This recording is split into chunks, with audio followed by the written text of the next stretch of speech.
Welcome. You've tuned in to Epic Adventure with hosts Debi Emerson and Deirdre K. Our purpose is to help you to awaken empowerment, ignite curiosity, and recognize spiritual gifts. Breathe and receive. Now, here are your hosts, Debi Emerson and Deirdre K.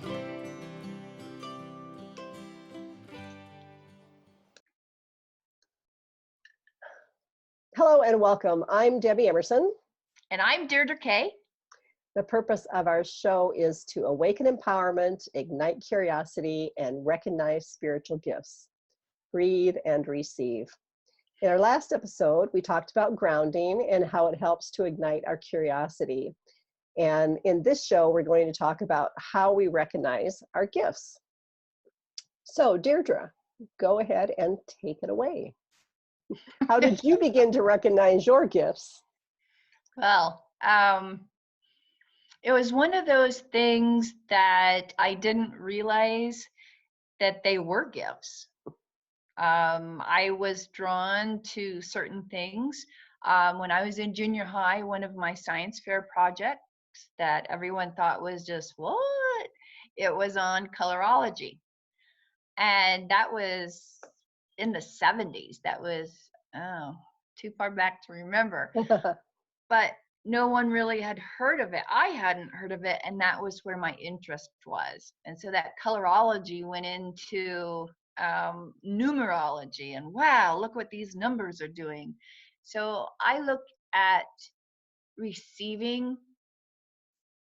recognizing our gifts as recognizing what we are passionately drawn to begin with.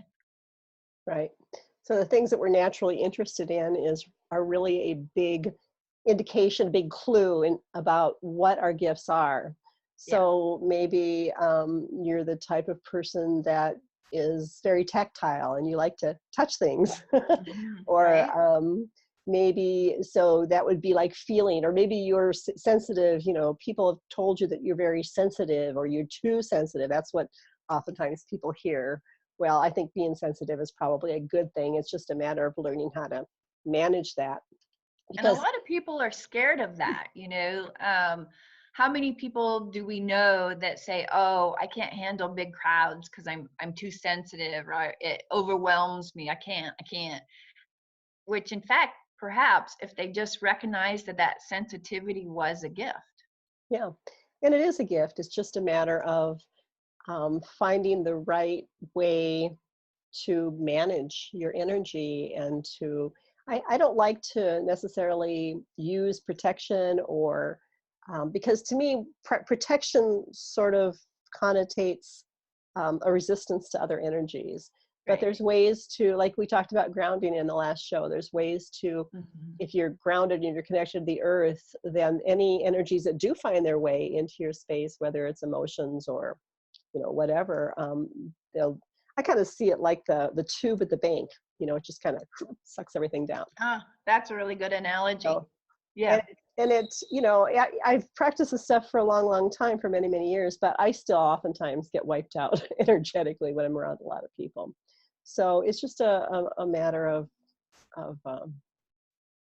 working with it. And discovering your passion, what do you really enjoy doing? Yeah. And I think there are a lot of psychic gifts in those things that we love. Right. So, what are the psychic gifts? There's clairvoyance, which is clear sight. So that's your visual. So, if that's one of your natural abilities, you probably love color. You're probably good at putting things together. You may be an artist. If you're a musician or you're into music, maybe, the auditory, the clairaudience is one of your gifts. And I mean, actually, we use all of those gifts all the time. They're a mirror of our five physical senses, right? Right. They're just being aware on the more subtle realms, or in the more subtle realms of the energetic field. It's all energy. Even our physical body, it seems solid, but it's all energy. So how did you recognize your gifts? How did I recognize my gifts? Well, I've always been interested from the time I can remember. I remember my mother talking about seeing a psychic when she was like a 18, 19, 20. Mm. And so I've always thought being psychic was really cool. And when I was a little kid, this was when I was like, 5, 6, 7 years old. And I don't know if I ever really understood exactly what being psychic was. I guess I had some idea or some concept. Probably I was thinking that, it was a fortune teller, somebody that told the Mm. future. But I always thought it would be so cool to be able to know things like that, Right. and so I've always been drawn to, being psychic, and I've always been drawn to healing. And again, even as a little kid, I didn't really know what healing meant. And I know that I would alternate between two answers when people would ask me what I wanted to be when I grew up. Sometimes I would say a nurse, even though I knew I didn't want to be a nurse, because I think that's, to me, that meant healing. And Healing, yep. the other thing was a movie star. There you go. So it depended on my mood. Either I wanted to be a movie star or I wanted to be a healer. So, and I guess in a way, movie stars do heal people because they, take them out of their everyday ho-hum, mundane life and make them, shift their energy a little bit. Put their worries on hold. Yeah. Let me invite you into my magical world. Right. And you can worry about whatever you worried about before, but for now, you're in the present. Right. And really, healing is shifting energy. So no matter what you do or, what your job description is in the world, we all are instrumental in shifting energy. How many times have you been feeling bad and talked to a friend of yours and you felt better? Your friend helped you to shift the energy by listening to you, or the other way around. And so we're always, you might think of it as, your mood changing or whatever. Mm-hmm. So, so just kind of back to how did I, figure out what my gifts were. I don't know. It was kind of a long twisty, turny journey. I don't know that I ever really thought I was psychic, even though I wanted to be psychic, but I just kept being drawn forward. And, I started having a lot of questions when I was in my late 20s, and I just felt like there was something missing in my life. And so I started reading books, and I read books about, how your thoughts can shift your reality and so forth. And, I started looking for classes and taking classes and finally found myself, in the, several-year training program that I went through that was called, the Clairvoyant Training Program. So obviously I was developing my clairvoyant abilities. But what I was going to say a few minutes ago is I think that we are all using all of our spiritual or psychic abilities all the time. And what I've realized more and more, and as I've talked to people and worked with people in helping them to develop their abilities, I've realized that we don't use anything in isolation. It's like we don't just see, we don't just hear. Right.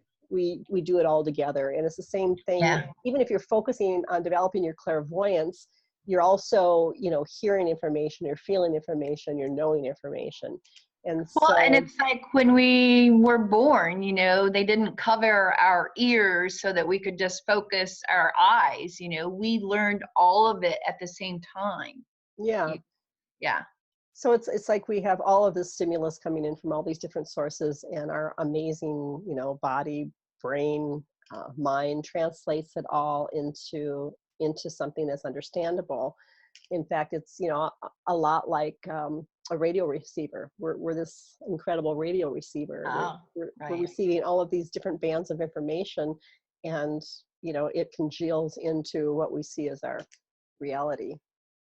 So do you think part of recognizing our gifts would be to seek professionals who are already great guides, like to get a reading or try this or join a Facebook group or something like that?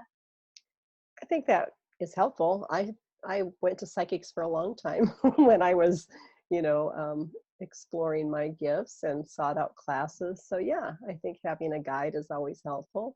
I don't think it's necessarily required, But I think that oftentimes when we start to open up and develop our gifts, or Hmm. and so forth, we do feel kind of isolated, and Yeah. we might feel like that we can't talk to just everybody, or they'll think we're crazy, or Right.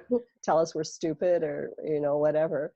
And so I think finding a group of like-minded people who have had similar experiences, maybe have gone through what you've gone through or are going through, that opening process is always helpful to have the support in the community.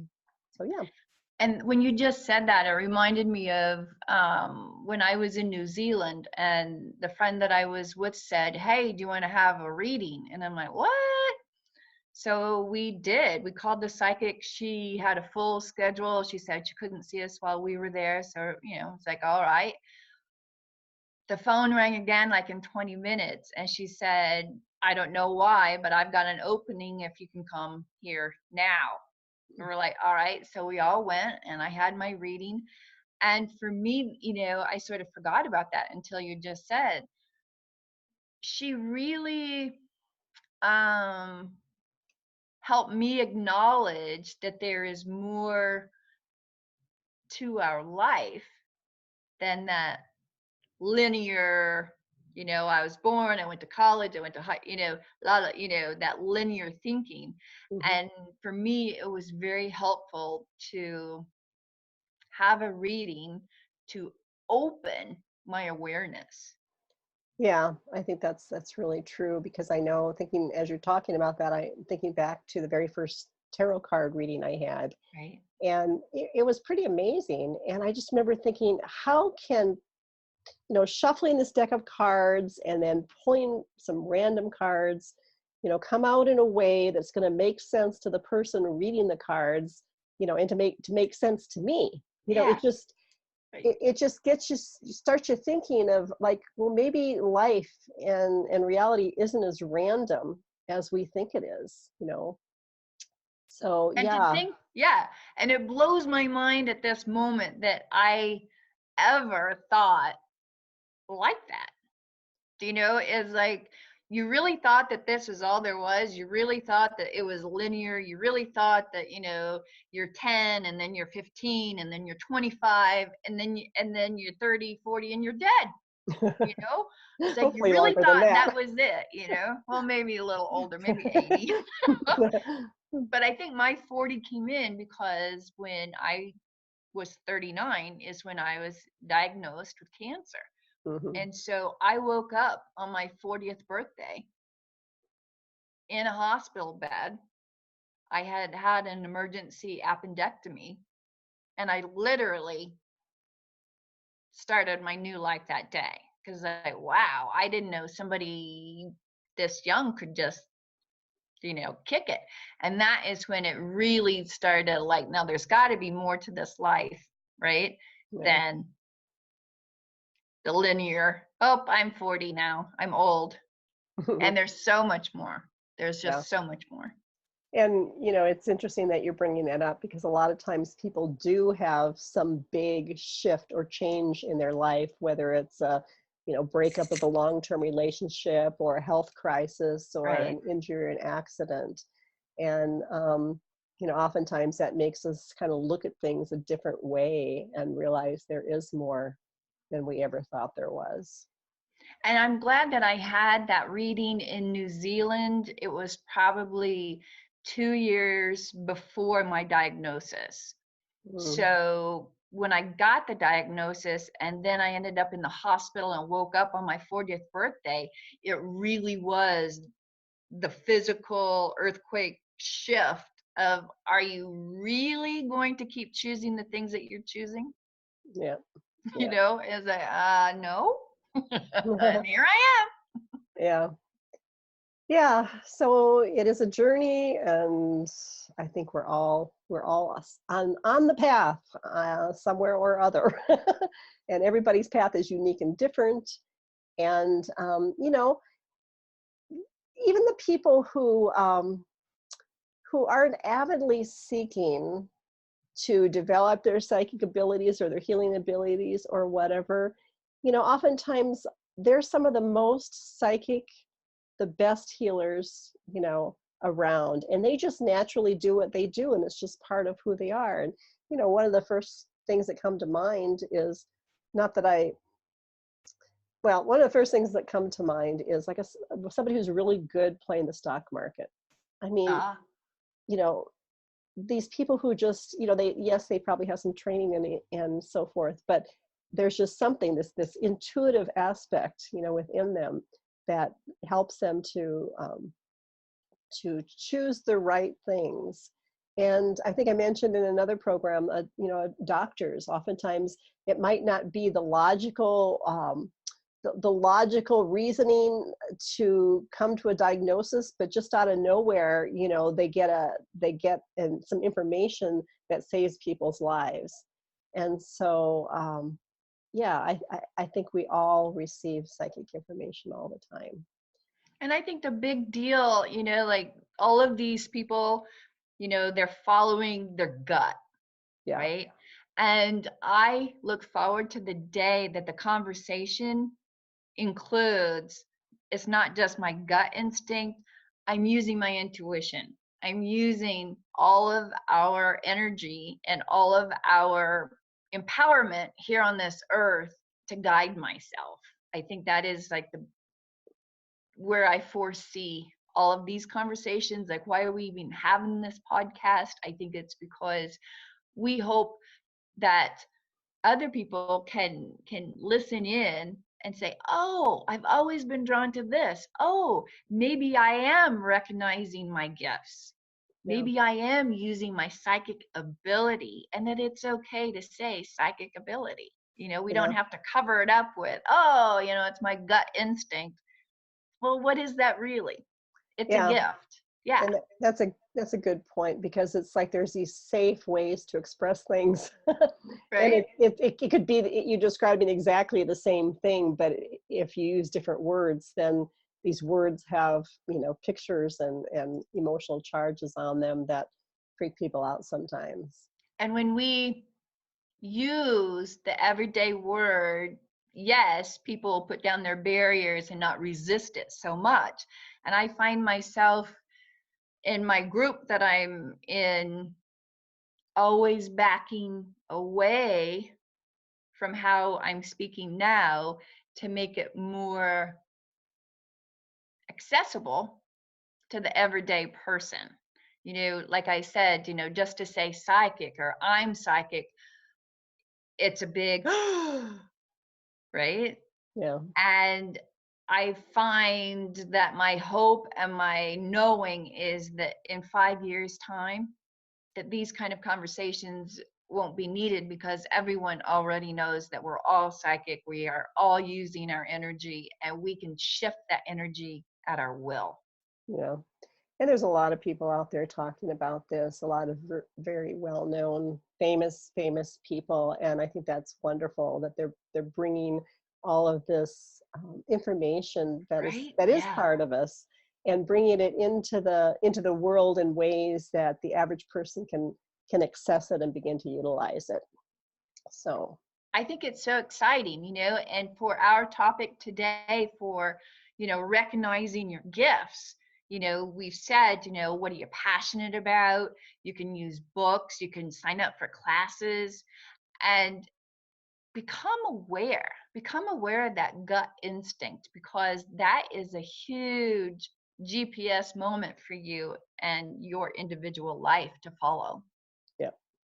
Yep, and that GPS is, I always find it interesting that so much of our technology is a mirror to the inner technology.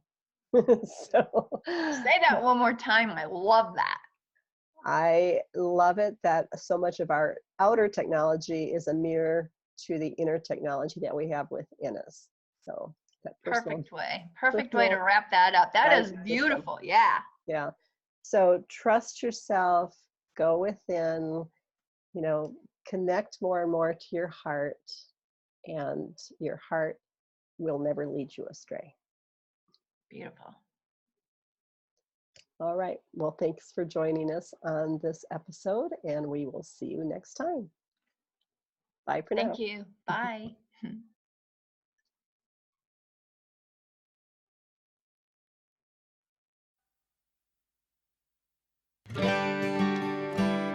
Thank you for joining us here today.